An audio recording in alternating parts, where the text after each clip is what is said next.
नमस्कार, सत श्री अकाल। मैं मनीष स्टडी विद इमिग्रेशन से। आज मैं आपको वो बताऊंगा कि किन स्टूडेंट्स को ऑस्ट्रेलिया का वीज़ा नहीं अप्लाई करना चाहिए, बजाय कि किन को अप्लाई करना चाहिए। तो मैं उन स्टूडेंट्स के लिए वीडियो रहेगा कि आप अगर ये जो आपको मैं कुछ पॉइंट्स बताने वाला हूँ, अगर ये पॉइंट्स में आप कहीं पे भी आते हैं तो आप ऑस्ट्रेलिया का वीज़ा मत अप्लाई कीजिए, आपको वीज़ा नहीं मिलेगा। आज की करंट सिचुएशन के हिसाब से, जो कि मार्च 2022 की सिचुएशन है, तो इस सिचुएशन में वीज़ा देना ऑस्ट्रेलिया का कोई आसान नहीं है, बहुत मुश्किल है। खासकर स्टूडेंट वीज़ा की बात करूं या डिपेंडेंट वीज़ा की बात करूं या स्पाउस वीज़ा की बात करूं, इट्स नॉट इजी। तो आप कुछ चीज़ों का ध्यान दीजिए। अगर इन कैटेगरीज़ में आपका वीज़ा कहीं ना कहीं आ रहा है तो प्लीज़ मत अप्लाई कीजिए, वीज़ा आने के चांसेस नहीं है।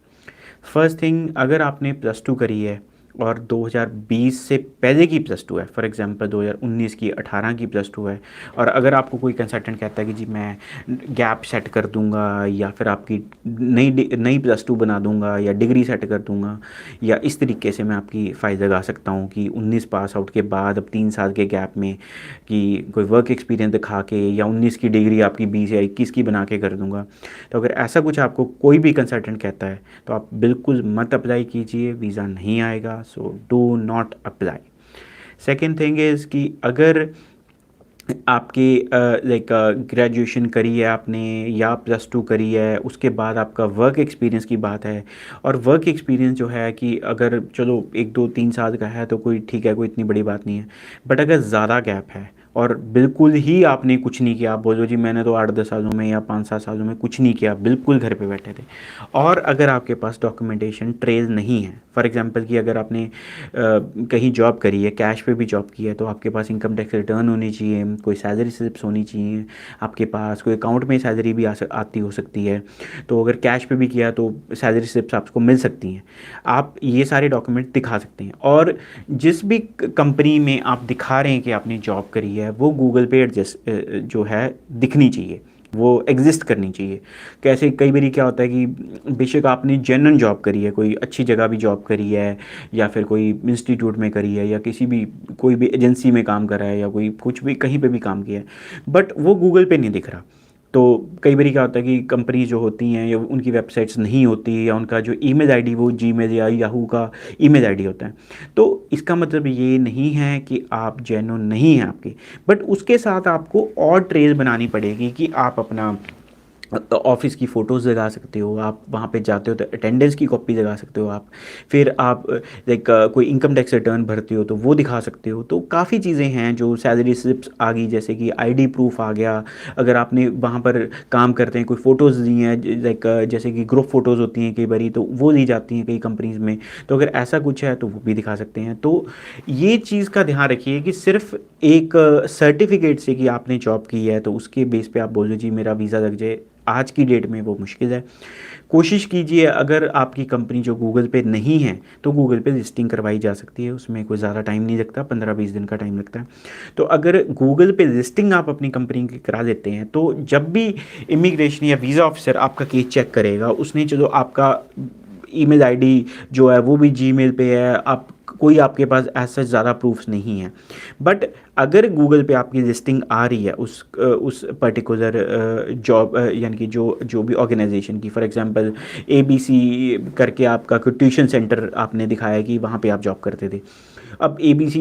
ट्यूशन सेंटर की ना कोई वेबसाइट है, क्योंकि ज़रूरत ही नहीं है बच्चों को दिखाने के लिए, वेबसाइट की कोई ज़रूरत नहीं है एज सच। कोई ईमेल आईडी भी उनका कोई डोमेन वाला ईमेल आईडी नहीं है, ना अकाउंट में सैलरी है ना कुछ आई है। तो टेक्निकली आप बताओगे कैसे यकीन मानना जाए कि वाकई वो ABC ट्यूशन सेंटर नाम की कोई चीज़ है।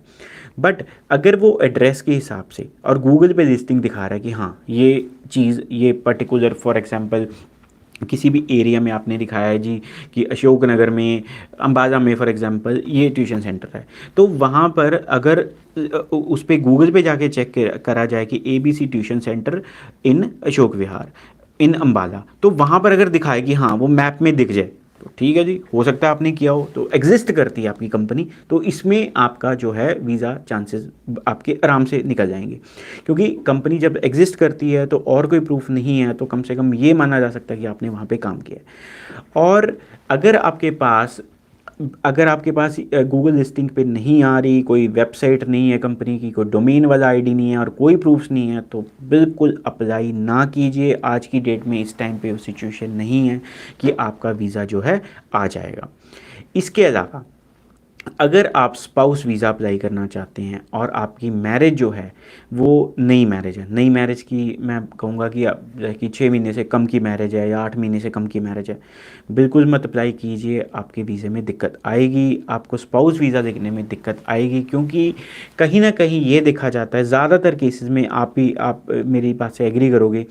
कि ज़्यादातर केसेस में क्या होता है कि लड़की ने पहले जी पढ़ाई करी अपनी, उसके बाद आइट्स करी, उसके बाद मैरिज की जाती है, उसके बाद मैरिज रजिस्टर है, उसके बाद वो फाइल लगाने का प्लान बनाते हैं। तो इसमें एक गेम प्लान दिखता है कि एक आइट्स पास की हुई लड़की से लड़के ने शादी करी और इकट्ठे जाना चाहते हैं, और इसलिए जाना उसने शादी करी है कि मेरा भी बाहर का वीज़ा लग जाए, बजाय कि एक जेन्युइन मैरिज वाली बात करें। तो यही केस में अगर इस तरीके से दिखाया जाए कि पहले आपकी मैरिज हुई है, रजिस्टर होगी, उसके बाद जी आपकी वाइफ ने आइट्स करा, जो डेट है आइट्स की उसके बाद की हो, और उसके बाद आप अप्लाई कर रहे हो, तो उसमें चांसेस जो हैं थोड़े बेटर हो जाते हैं। बट फिर भी मैं यही कहूँगा कि अगर कम से कम 8-9 महीने पुरानी मैरिज जब तक नहीं है तो आप मत अप्लाई कीजिए। वीज़ा लगने के चांसेस बहुत कम रहेंगे, और लग भी जाएगा अगर वीज़ा तो मेन एप्लीकेंट को वीज़ा दे दिया जाएगा, तो स्पाउस का वीज़ा रिजेक्शन के बहुत ज़्यादा चांसेस हैं। और जो स्पाउस डिपेंडेंट वीज़ा की बात करें तो उसमें भी कोई आसान नहीं है वीज़ा देना। कल को अगर आप मेन एप्लीकेंट का वीज़ा आ जाता है, स्पाउस कहता है कि बाद में कि हाँ जी मैंने अप्लाई करके वीज़ा देना है, तो that is not a easy job. तो वो आप ज़रूर ध्यान रखिए कि वो उसमें वीज़ा लगने के चांसेस बहुत कम रहते हैं और बहुत ज़्यादा टाइम लगता है। तो कोशिश कीजिए इकट्ठे अप्लाई करें आप वीज़ा, और अप्लाई जब करें तो डॉक्यूमेंटेशन आपके पास प्रॉपर हो, सब कुछ सही हो, तो ही अप्लाई करें, तभी वीज़ा आएगा, नहीं तो वीज़ा जो है रिजेक्ट हो सकता है आपका। इसके अलावा अगर आप बिना फाइनेंशियल डॉक्यूमेंट्स के अप्लाई करने की प्लानिंग कर रहे हैं, या आपका कंसल्टेंट कह रहा है जी फंडिंग की ज़रूरत नहीं है, दिखाने की ज़रूरत नहीं है, लेवल 1 में अप्लाई कर रहे हो, कोई ज़रूरत नहीं है फंड्स दिखाने की, बिल्कुल मत अप्लाई करिए, आपका वीज़ा रिजेक्ट होने के पूरे चांसेस हैं। अगर आपके पास जेन्युइन फाइनेंशियल डॉक्यूमेंट है, या आपका कंसल्टेंट जो है जेन्युइन आपके फंड्स दिखा रहा है, आपके अकाउंट खोल के उसमें पैसे जमा करवा रहा है, सब कुछ सही तरीके से कर रहा है, और वो वेरीफाइबल फंड्स हैं, तो ही अप्लाई कीजिए। नहीं तो अगर आपको कहते हैं जी किसी को आपका दादा नाना बना के, कोई रिश्तेदार बना के फंड्स दिखा रहे हैं या ऐसा कुछ कर रहे हैं, बिल्कुल मत अप्लाई कीजिए, आपका वीज़ा जो है रिजेक्ट होगा ही होगा। इसके अलावा पांचवी चीज़, अगर आपका गैप ज़्यादा था और आपका कंसल्टेंट कह रहा है कि मैं आपकी डिग्री बना के लगा देता हूँ, कि प्राइवेट डिग्रीज़ जो है काफ़ी यूनिवर्सिटीज़ की हमारे पास भी डिग्रीज़ आती हैं, बच्चे लेकर आते हैं बना के, तो अगर कोई कहता है कि ऐसे कोई वेरीफाइबल यूनिवर्सिटी है जी, कोई हिमाचल की है या फिर कोई राजस्थान की है या कहीं और स्टेट की है, कि हाँ जी वहाँ से डिग्री बना के आप वीज़ा अप्लाई कर सकते हैं, आपका वीज़ा आ जाएगा, बिल्कुल मत अप्लाई कीजिए, आपका वीज़ा आने के चांसेस नहीं रहेंगे। हर लाइक जो यूनिवर्सिटीज़, प्राइवेट यूनिवर्सिटीज़ हैं, जो यूनिवर्सिटीज़ डिग्रीज़ बनाती हैं और बच्चों को देती हैं, मैं कहता हूँ बेचती हैं डिग्रीज़, इनफैक्ट अगर मैं आपको क्लियर सी बात बोलूँ, तो ऐसी यूनिवर्सिटीज़ के बारे में इमिग्रेशन को सारी इन्फॉर्मेशन है, वीज़ा ऑफिसर्स को, डिपार्टमेंट को सारी इन्फॉर्मेशन रहती है कि कौन सी यूनिवर्सिटीज़ हैं जो डिग्रीज़ बनाती हैं और बच्चों को सेल करती हैं। और ज़्यादातर होता गया है, बच्चा जैसे फॉर एग्जांपल पंजाब से है, डिग्री उसने हिमाचल से करी है या फिर राजस्थान से करी है, यूपी से करी है, तो लाइक एक कारण समझ नहीं आता कि एक बच्चे ने जब +2 10th पंजाब से करी, और पंजाब में कौन सी यूनिवर्सिटी नहीं है या कौन सा कोर्स नहीं है, हर 5-7-10 किलोमीटर की रेंज में कोई ना कोई कॉलेज मिल जाता है। तो अगर नहीं आप प्राइवेट गवर्नमेंट यूनिवर्सिटी में या गवर्नमेंट कॉलेज में पढ़ना चाहते तो प्राइवेट यूनिवर्सिटीज़ भी बहुत हैं ये पंजाब में। तो why you going out of state to study like in a university, और ख़ासकर वो यूनिवर्सिटी जो है ही नई नई 3-4 साल पुरानी यूनिवर्सिटीज़ हैं, प्राइवेट यूनिवर्सिटीज़ है, तो वहाँ पे भी आप क्यों पढ़ने जा रहे हो? ठीक है, मान लिया कि आपने जी कोई आईआईएम में पढ़ने बेंगलोर जा रहे हो जी, कोई बॉम्बे पढ़ने जा रहे हो, या कोई टॉप लेवल की यूनिवर्सिटी में गवर्नमेंट या प्राइवेट यूनिवर्सिटी में, कोई नोएडा पढ़ने जा रहे हो, कहीं और दिल्ली पढ़ने जा रहे हो, समझ आती है। बट एक छोटी सी नई यूनिवर्सिटी है जो जिनका कोई नाम नहीं है, कोई रेपुटेशन नहीं है, उसके लिए आप पर्टिकुलरली एक एक एक पूरी स्टेट क्रॉस करके जा रहे हो, तो दैट डजंट मेक सेंस। और जितनी बात हमें समझ आती है उससे ज़्यादा इमिग्रेशन ऑफिसर को समझ आती है। तो उनके लिए कोई आपको, उनको कोई ज़बरदस्ती नहीं है आपका वीज़ा देने होने का। तो अगर आपका उनका उनको लगता है कि हाँ ये केस में वो ही is not technically not satisfied कि हाँ आप ये जेन्युइन डॉक्यूमेंट्स हैं, तो they may refuse your visa without even verifying the documents. ये ना सोचिए कि आपकी डिग्री जी वो तो जी वेबसाइट पे भी आपकी रोल नंबर डाल के आपकी सारी डिग्री सामने आ जाती है, ये वो ऐसा कुछ नहीं है। ऐसे ऐसे कोई फ़र्क नहीं पड़ता कि आपकी वेरीफाइबल है या नहीं है। फ़र्क ये पड़ता है कि ओवरऑल एज अ होल आपका कोर्स जो जो आपका जो पूरा आपका केस है वो आपका वीज़ा वाला बनता है या नहीं बनता। ओवरऑल जो एवरेज जो ओवरऑल केस आपका सही बनता है कि नहीं बनता। तो अगर आपको कोई डिग्री बना के कह रहा है कि मैं आपको वीज़ा दे दूंगा जी, कोई दिक्कत नहीं आएगी, टेंशन ना लो, हमने पहले ही बहुत वीज़ा दे आए हैं, पहले की बातें पता नहीं जी हमें, बट आज की डेट में आप बिल्कुल मत अप्लाई कीजिए। आपका वीज़ा जो है पूरे बहुत हाई चांसेस हैं आपकी जो वीज़ा रिजेक्ट होने के। तो ये सारी चीज़ें जो मैं आपको कह रहा हूँ, तो ये चीज़ें आप ध्यान रखिए। तो आप अगर इन कंडीशन में कहीं पे भी आप फॉल कर रहे हैं तो बिल्कुल मत अप्लाई कीजिए, वीज़ा ज़रूर आपका रिजेक्ट होने के चांसेस हाई रहेंगे। तो इसलिए इस सारी चीज़ें आप अगर लाइक फिर भी आप अगर इस टाइम पे इस सिचुएशन में या जिस टाइम पे इमिग्रेशन और एम्बेसी बहुत टाइट है और वीज़ा जो है रिजेक्शन रेट बहुत ज़्यादा हाई है, तो अगर आप इस दौरान में जिसको कहते हैं तूफ़ान जिसको कहते हैं आया हुआ है, तो उस टाइम पे निकलने की आप कहते हो नहीं जी देखी जाएगी जो कुछ होएगा, तो आई डोंट रिकमेंड।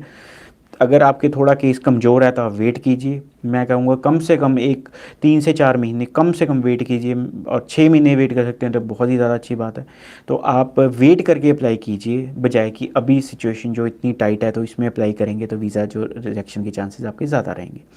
ज़्यादा जानकारी के लिए कोई पर्टिकुलर इन्फॉर्मेशन देना चाहते हैं, पर्टिकुलर केस अपना डिस्कस करना चाहते हैं, तो कमेंट्स में आप ज़रूर लिख सकते हैं, या इंस्टाग्राम या व्हाट्सएप भी कर सकते हैं। अपने कमेंट्स जो हैं या फिर मैसेजेस है इनबॉक्स कर सकते हैं, या लाइक हमारे ऑस्ट्रेलिया में हमारा ऑफिस यहाँ पे हैरिस पार्क में है, और इंडिया में हमारे अराउंड 11 ऑफिसेज़ हैं, पंजाब हरियाणा में और चंडीगढ़ में हमारे ऑफिसेज़ हैं। तो आप कहीं पे भी आप विज़िट कर सकते हैं, कॉल करके अपना केस डिस्कस कर सकते हैं। बिल्कुल गलती ना कीजिए, इस टाइम पे सिचुएशन नहीं है कि आपका कमज़ोर केस है और आपका वीज़ा लगने के चांसेस हैं। आप स्ट्रांगली अप्लाई कीजिए, फ़ंड्स जो हैं आप जेन्युइन दिखा के चलिए। अगर कोई दिक्कत आ रही है फ़ंड्स दिखाने में या कोई आपको सही गाइडेंस नहीं मिल रही है तो हमारी कंपनी में आप कॉन्टैक्ट कीजिए, हम आपको बताएंगे कि किस तरीके के फ़ंड्स एक्सेप्टेबल है, कौन कौन आपके फ़ंड्स दिखा सकता है, और किस किस तरीके से आप अपने फ़ंड्स को मैनेज करके जेन्युइन तरीके से आप अपना फाइल अप्लाई करके वीज़ा दे सकते हैं। धन्यवाद। सत श्री अकाल। Thank you.